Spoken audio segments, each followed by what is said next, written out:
வணக்கம். ஸ்டாக் மார்க்கெட்ல லாபம் சம்பாதிக்கிறது ஒரு கலைனா, அந்த லாபத்துக்கு சரியா வரி கட்டுறது ஒரு பெரிய சவால் இல்லையா? எஸ்டிஜிசி, எல்டிஜிசி, எஃப்&ஓன்னு ஏகப்பட்ட விதிமுறைகள் இருக்கு. கவலைப்படாதீங்க, இந்த விளக்கத்துல இந்த வரி விதிகளை எல்லாம் ரொம்ப சிம்பிளா தெளிவா புரிஞ்சுக்க போறோம். வாங்க பார்க்கலாம். சரி, இன்னைக்கு நம்ம என்னென்னலாம் பார்க்க போறோம்னு ஒரு சின்ன ஓவர்வியூ. முதல்ல இந்த ரூல்ஸ் எல்லாம் யாரு போடுறாங்கன்னு தெரிஞ்சுக்கலாம். அதுக்கப்புறம் ரொம்ப முக்கியமான எஸ்டிசிஜி, எல்டிசிஜி வரிகளை ஒப்பிட்டு பார்ப்போம். அடுத்து எஃப்&ஓ ட்ரேடிங்க்கு என்ன வரிமுறைன்னு பார்ப்போம். அப்புறம் உங்க வரிய நீங்களே எப்படி ஈஸியா கணக்கிடலாம்னோ, கடைசியா நீங்க கண்டிப்பா ஞாபகம் வச்சுக்க வேண்டிய முக்கிய குறிப்புகளையும் பார்க்கலாம். வாங்க முதல் பகுதிக்குள்ள போலாம். சந்தையின் பாதுகாவலர்கள். இந்த டாக்ஸ் ரூல்ஸ் எல்லாம் பத்தி பேசுறதுக்கு முன்னாடி ஒரு முக்கியமான விஷயத்த நாம புரிஞ்சுக்கணும். இந்த மார்க்கெட்டையே யாரு கண்ட்ரோல் பண்றா, யார் இந்த ரூல்ஸை உருவாக்குறாங்கன்னு தெரிஞ்சுக்கிட்டாதான் மத்ததெல்லாம் நமக்கு இன்னும் தெளிவா புரியும். யோசிச்சு பாருங்க, நம்ம போடுற பணம், நம்ம ட்ரேடிங் எல்லாமே ஒரு பெரிய சிஸ்டம்குள்ள நடக்குது. அப்போ அந்த சிஸ்டத்தை கண்ட்ரோல் பண்றது யாரு? இந்திய பங்குச்சந்தையை இயக்குவது யார்? இது நாம ஒவ்வொருத்தரும் தெரிஞ்சுக்க வேண்டிய ஒரு அடிப்படை கேள்வி. இதுக்கான பதில் மூணே முக்கியமான அமைப்புகள் தான். ஒன்னு நம்ம எல்லாருக்கும் தெரிஞ்ச செபி, அதாவது securities and exchange board of India. ரெண்டாவது நம்ம ரிசர்வ் பேங்க் ஆஃப் இந்தியா, அதாவது ஆர்பிஐ. கடைசியா நாம ட்ரேட் பண்ற என்எஸ்சி, பிஎஸ்சி மாதிரி ஸ்டாக் எக்ஸ்சேஞ்சஸ்.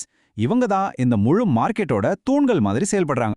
இதுல செபியோட பங்கு ரொம்ப முக்கியம். அவங்க தான் மார்க்கெட்டோட வாட்ச் டாக் மாதிரி. அதாவது சந்தை நேர்மையா நடக்குதா, நம்மள மாதிரி இன்வெஸ்டர்ஸோட நலன் பாதுகாக்கப்படுதான்னு பாத்துக்கிறது தான் அவங்களோட முதல் வேலை. அதனால தான் அவங்கள சந்தையின் பாதுகாவலன்னு சொல்றோம்.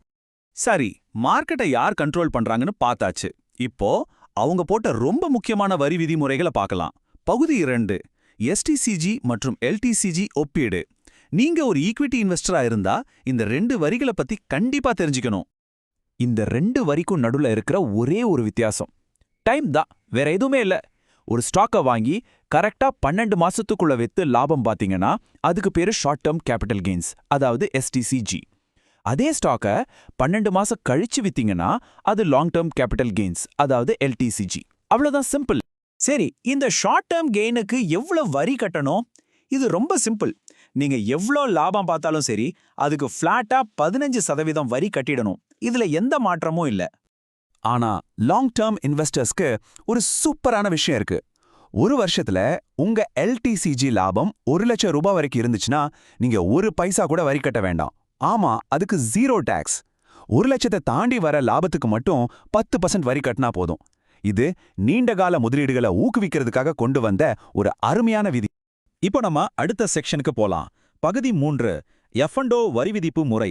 ஃபியூச்சர் அண்ட் ஆப்ஷன்ஸ் ட்ரேட் பண்றவங்களுக்கு ரூல்ஸே வேற. வாங்க அத பத்தி இப்போ விரிவா பார்க்கலாம். எஃப்&ஓ ட்ரேடிங்ல வர்ற லாபத்தை கவர்மெண்ட் ஒரு முதலீட்டு லாபமா பாக்குறது இல்ல. அதை ஒரு பிசினஸ் இன்கம் மாதிரி தான் கணக்குல எடுத்துக்குது. அப்படின்னா என்ன? இப்போ உங்களுக்கு சம்பளம் வருதுல்ல, அதோட இந்த எஃப்&ஓ லாபத்தையும் சேர்த்துப்பாங்க. நீங்க எந்த இன்கம் டாக்ஸ் ஸ்லாப்ல வர்றீங்களோ, அதாவது 5%, 20% இல்ல 30%, அந்த ஸ்லாப் படி தான் இதுக்கு வரி போடுவாங்க. இது ஒரு ஃபிளாட் ரேட் கிடையாது, ஞாபகம் வச்சுக்கோங்க.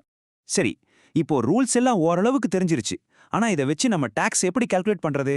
வாங்க பகுதி 4 அதற்கான ஒரு எளிய கட்டமைப்பை பார்ப்போம். டாக்ஸ் கணக்கிடுறது பார்க்கறதுக்கு ரொம்ப கஷ்டமா தோணும். ஆனா இந்த 3 ஸ்டெப்பை ஃபாலோ பண்ணா போதும், ரொம்ப ஈஸி.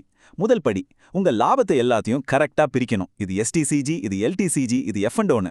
ரெண்டாவது படி, ஒவ்வொரு வகைக்கும் என்ன டாக்ஸ் ரேட்டு நம்ம பார்த்தோம் இல்லையா, அதை அப்ளை பண்ணணும். மூணாவது படி, இது எல்லாத்தையும் ஒன்னா சேர்த்து உங்க இன்கம் டாக்ஸ் ரிட்டர்ன் ஃபைல் பண்ணும்போது காட்டணும். அவ்வளவுதான். ஓகே, நம்ம கடைசி பகுதிக்கு வந்துட்டோம். பகுதி 5, முக்கிய குறிப்புகள். இதுவரைக்கும் நம்ம பேசின எல்லாத்தையும் ஒரு சின்ன ஷீட் மாதிரி இப்ப பாத்திரலாம். இனிமேல் உங்களுக்கு டாக்ஸை பத்தி டவுட் வந்தா இதை மட்டும் பார்த்தா போதும். இந்த அட்டவணைய நல்லா பாருங்க, எல்லா விஷயமும் இதுக்குள்ள அடங்கிடும். சிம்பிளா சொல்லணும்னா, ஷார்ட் டேர்ம் லாபம், அதாவது எஸ்டிசிஜிக்கு 15% வரி, லாங் டேர்ம் லாபம், அதாவது எல்டிசிஜிக்கு 1 லட்சத்துக்கு மேல போனா 10% வரி, எஃப்&ஓ லாபத்துக்கு உங்க இன்கம் ஸ்லாப் படி வரி. இந்த 3 விஷயத்தை மட்டும் நீங்க மனசுல வச்சுக்கிட்டாலே போதும். இப்ப உங்ககிட்ட ஒரு முக்கியமான கேள்வி. நீங்க அடுத்ததா ஒரு ஸ்டாக்க வாங்கும்போது இல்ல விக்கும்போது அதனால எவ்வளவு வரி வரும்னு ஒரு நிமிஷம் யோசிச்சு பாக்குறீங்களா? ஒரு சின்ன திட்டமிடல் கூட உங்க கைக்கு வர லாபத்துல பெரிய மாற்றத்தை உருவாக்கும். இத கண்டிப்பா மனசுல வச்சுக்கோங்க. இந்த விளக்கம் உங்களுக்கு பயனுள்ளதா இருந்திருக்கும்னு நம்புறோம். இதே மாதிரி இன்னும் நிறைய விஷயங்களை சிம்பிளா தெரிஞ்சுக்க மறக்காம நம்ம சேனலுக்கு சப்ஸ்கிரைப் பண்ணுங்க. அப்படியே அந்த பெல் பட்டனையும் தட்டி விடுங்க. அப்பதான் அடுத்த வீடியோ போட்டா உங்களுக்கு உடனே தெரியும். அடுத்த ஒரு விளக்கத்தில் சந்திக்கலாம்.